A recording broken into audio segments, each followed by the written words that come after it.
quick wins for cost reduction.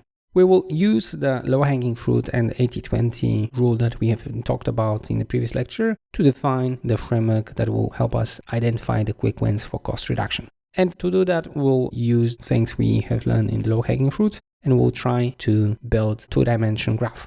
On one dimension, we have how easy it is to implement it. So on the right, we've got things that are easy to implement. On the right, we have things that are difficult to implement. Then the second dimension is about the potential saving size. So if we have big size of potential savings, we should put it in the top part of the graph, and the smaller savings should be at the bottom of the graph. Similar to low-hanging fruit, we'll have 4 different cases. And the first one, we'll call it the holy grail, because this is something which will bring us big potential savings and also is easy to implement. Second priority would be things which, again, generate big savings but are more difficult. Third priority would be things that are small but easy. And here we would mainly be interested in the compounding savings. So do a lot of those small savings in order to achieve big impact. And finally, we've got priority number 4. So the savings which require big effort. And this is something that you should consider later on.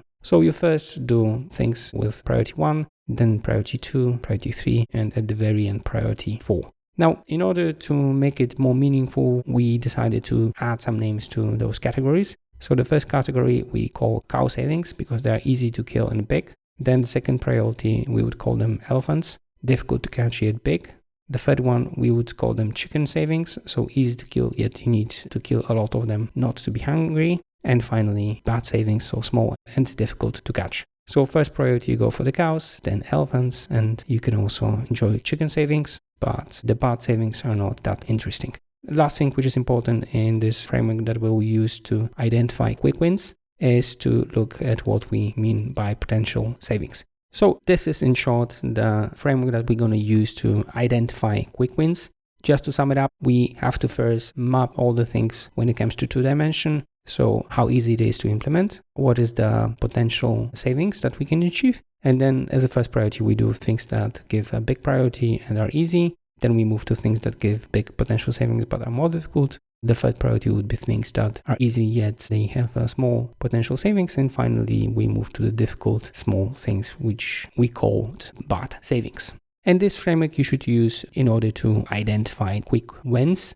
Obviously, the quick wins for us would be here in this part. So the cow savings would be our quick wins.